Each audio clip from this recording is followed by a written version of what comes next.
আমার ব্যস্ততাতেই সময়টা শুরু হয়, বাজছে 6:45। শুভ সকাল। পুতুলের সংসারে আপনাদের সকলকে স্বাগত। এখন আমি ডিশওয়াশার থেকে আমার প্রথম কাজ ডিশওয়াশার থেকে বাসনগুলোকে বের করা। এটা সকালের, এটা আমার ফার্স্ট ডিউটি বলতে পারো যাকে। এই বাসনগুলো, কারণ বাসন অনেক কিছু বাসন আছে, আর এটা আমার সত্যি এই গেজেটটা রান্নাঘরের অতি প্রয়োজনীয় গেজেট আমার। এখন যেহেতু আমার কোনো হেল্পিং হ্যান্ড নেই ফ্ল্যাটে, সেই জন্য এই গ্যাজেটটা আমাকে কিনতেই হয়েছে। টুকটাক বাসন পড়তেই থাকে, জানো তো, কত যে চায়ের কাপ, টুকটাক জল খাচ্ছে আদিবাবু চায়ের কাপ দিয়ে, যেহেতু ও ছোটো, সেই ছোটো কাপ ছোটো গ্লাসগুলো এখানে নেই, সেই জন্য চায়ের কাপ দিয়েই খেয়ে নেয় জল। এরকমভাবে টুকটাক টুকটাক করে ছোট ছোট বাসন অনেক থাকে। আর এদিকে কাঁচের বাসন, আর ডিশওয়াশারের কথা তোমাদের কি বলি, কাঁচের বাসন আর স্টিলের বাসনগুলো কিন্তু খুব সুন্দরভাবে মাজা হয়। এটা আমি ভাত করি, এই ভাতের ডেচকিটা আমি স্টিলেরই করি আগে এখন। আর এটা চায়ের, এটা ক্যাসারল, এটাতে আমি ভাত তরকারি সব রাখি। এটাও খুব সুন্দর পরিষ্কার হয়। কিন্তু সত্যি কথা বলতে কি, ওই দুধের করা দাগ, চায়ের করা দাগ আমি অনেকবার অটোতে বলো, ইনসেন্টিভ বলো, অনেকভাবেই ডেলিকেট সব করার চেষ্টা করেছি, কিন্তু কোনোতেই খুব একটা ভালো ওঠেনি। কারণ সেটাকে ভিজিয়ে রেখে আমি একটু যদি ঘষে দিয়ে দিই, তাহলে কিন্তু খুব ভালো পরিষ্কার হয়। চলো বাসনগুলো তুলে নিচ্ছি, একটু তোমাদেরকে রিভিউ দিয়ে দিলাম।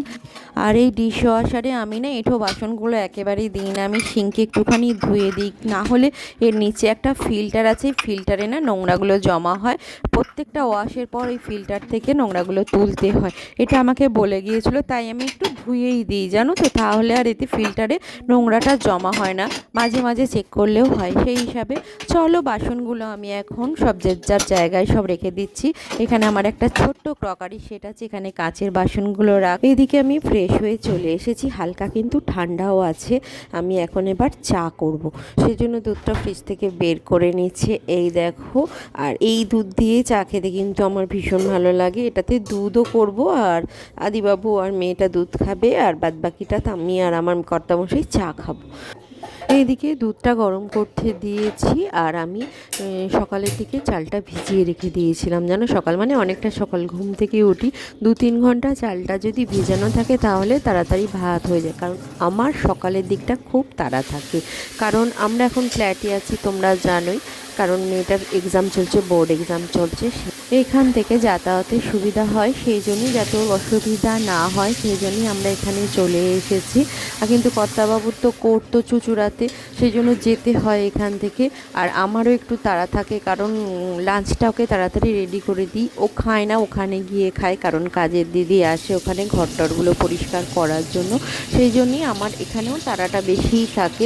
যেহেতু আজকে এক্সাম নেই, কর্তামশাই আজকে বাড়ি যাবে, কোর্টে যাবে, সেই জন্য আমি খাবারটা, লাঞ্চটা মোটামুটি রেডি করে দিই, কারণ বাইরের খাবার খুব একটা ও খেতে চায় না, সেই জন্যই। আর এদিকে দুধটা এদিকে আমি ভাতটাও বসিয়ে দিচ্ছি, এই দেখো ভাতটাও বসিয়ে দিচ্ছি, কারণ দুটোই একসঙ্গে হতে থাক, দুধ দিতে দিতে চা করতে করতে মোটামুটি 1 ফুট ভাতটা হয়েও যাবে। আর যেহেতু ভিজিয়ে রেখে দিয়েছিলাম 2 ঘন্টা মতো, সেহেতু ভাতটা তাড়াতাড়ি হয়েও যাবে। আর ভাতটা হতেই সত্যিই টাইম লাগে।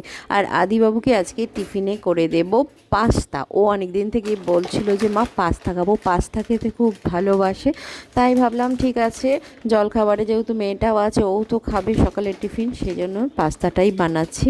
চলো, আর এখন তো পাস্তা মানে শপিং মলে, আমাদের যেহেতু নিচেই বিশাল শপিং মার্ট আছে, সেখানে গিয়েছিলাম, বাই 1 গেট 1 ফ্রি, কিন্তু ডেটটাও ঠিকঠাক আছে সেটা দেখেও নিয়েছি। চলো পাস্তা, ছেলেটা আবার এই ধরনের পাস্তা খেতে ভালোবাসে, পাস্তার তো অনেক রকম শেপ হয়, কিন্তু এই পাস্তাটা খেতে ভালোবাসে, তাই এটাই ওর চয়েস, কথা মতোই এই পাস্তাটা নিয়েছি। চলো পাস্তাটাকে সে গরম মানে সেদ্ধ করে নিই।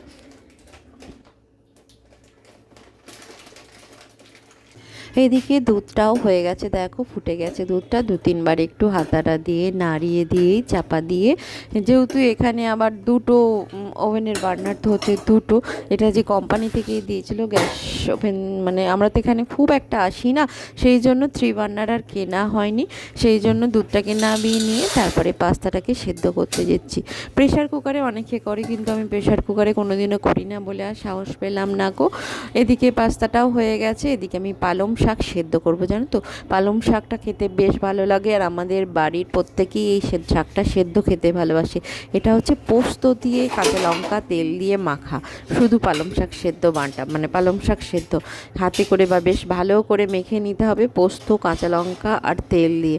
আদিবাবুরটা কাঁচা লঙ্কা দেবো না খুব, এই ধরনের পালং শাক খেতে আমাদের বাড়ির প্রত্যেকেই খুব ভালো লাগে, মানে ভালোবাসে। চলো এটা সেই জন্য সেদ্ধ করব, যত তাড়াতাড়ি রান্না করা যায় শর্টকাট সেই হিসাবেই এই ধরনের রান্না করি আর কি, চেষ্টা করি। কিন্তু এই পালং শাক পোস্ত দিয়ে পালং শাক খেতে কিন্তু খুব ভালো লাগে। ওদিকে স্টিমে পালং শাকটা সেদ্ধ করতে দিয়েছি, আর একদিকে আমি পাস্তা করছি।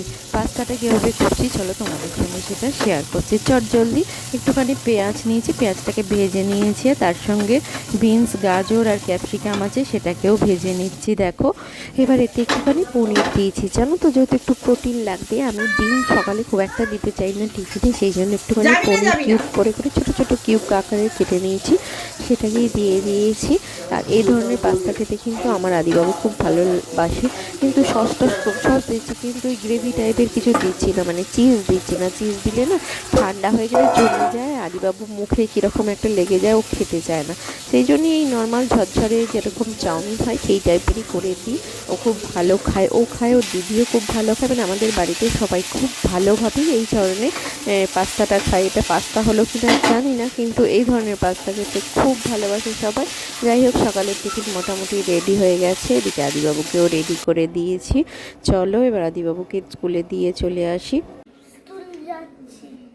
বাচ্চা 8টা, আদিবাবুকে রেডি করে দিয়েছি, বাবা 8:05 হয়ে গেছে, চলো চলো চলো 8টা 10 হতে চলো চলো। আদিবাবুকে স্কুল দিয়ে বাজার করে চলে এসেছি, আর দেখি মেয়েটা পড়ছে। অনেক কিছু বাজার করেছি, ব্যাগ নিয়ে যেতে ভুলে গেছি, প্যাকেটে করেই বাজার করে নিয়ে চলে এসছে। এই দেখো এক গাদা বাজার, আর সঙ্গে নিয়েছি মাছ। ভাতটা করে গেছিলাম, কর্তামশাই আবার খেয়ে যাবে, চলো চাটা খাই তারপরে সব কিছু করছি। কর্তামশাই স্নান টান করে রেডি হয়ে গেছে, চলো খাবারও দিয়ে দিয়েছি। দেখো ভাত, সঙ্গে নিম পাতা ভাজা, পালং শাক সেদ্ধ পোস্ত দিয়ে, মাছ ভাজা, বাটা মাছ ভাজা, তার সঙ্গে তেলাপিয়া মাছে সব রকম সবজি দিয়ে ঝোলেই বানিয়েছি। এর সঙ্গে দেবো মিষ্টি দই।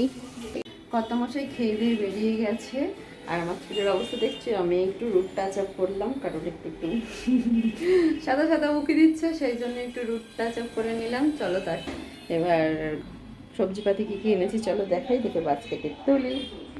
এদিকে রান্নাঘরের অবস্থা তো এই দেখো, একটু পরে গোছগাছ করব, সব রকমের গোছানো, মানে গোছানো হয়নি গো, টেবিলে খালি ভাতটা রাখা আছে।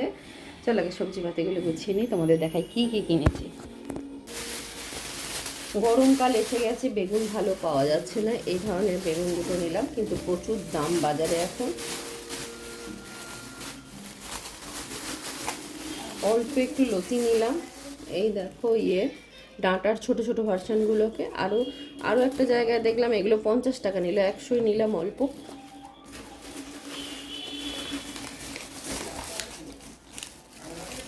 তার সঙ্গে একটা পাত্তাকপি নিয়েছি, এই দেখো একটা পাত্তাকপি নিয়েছি। কি রান্না করব জানো তো, খালি মনে হয় যে কি রান্না করি, মানে রান্নার কিছু খুঁজেই পাই না। গরমকালের জিনিস উঠে গেছে, একটু ধনিয়া পাতা নিয়েছি, আর ঢ্যাঁড়স নিয়েছি, 200 ঢ্যাঁড়স নিয়েছি, ঢ্যাঁড়সেরও প্রচুর দাম। ফুলকপি নিয়েছি, এ দেখো দুটো ফুলকপি নিয়েছি, বেশ শক্ত আছে, 15 টাকা, একটু দাম কমেছে ফুলকপির, অনেকটাই দাম কমেছে, 15 টাকা করে দুটো ফুলকপি নিয়েছি। টমেটোর দাম কমেছে, 30 টাকা কেজি, আমি একটু 500 নিয়ে নিয়েছি 15 টাকা দিয়ে। পেয়ারা নিয়েছি একটা, দেখো দুপুরবেলা খাওয়ার জন্য। আর একটু গাজর নিয়েছি, গাজর বিনস রেগুলারের। একটু পেঁপে নিয়েছি, কুমড়ো নিয়েছি একটু খালি, একটা ক্যাপসিকাম ছোট, কয়েকটা শ্যামবাজার শসা নিয়েছি, একটু বিনস নিয়েছি, আর নিয়েছি সিম। এই দেখো চলে গেলে এবার বাস্কেটে তুলে নিই। চারিদিকে জিনিসপত্র ছড়িয়ে আছে, একেবারে গোছাবো, তার আগে করছি এই যে কড়াইশুঁটিগুলো একটু ছাড়িয়ে নিচ্ছি, মাঝখানে শুনেছি ছাড়িয়ে নিই কড়াইশুঁটিগুলো, কারণ এগুলোকে ফ্রোজেন করব। এখন দাম কমেছে, 25 টাকা কেজি ঠিক করলাম। এখনই ছাড়িয়ে নিই, ছাড়িয়ে নিয়ে এখন টাইম আছে যেহেতু চুলে একটুখানি টাচ আপ করেছি, টিভি দেখতে দেখতে একটুখানি কড়াই থেকে ছাড়িয়ে নিচ্ছি, নিয়ে এটাতে স্টোর করে রাখছি। চলো কাজটা করে নিই।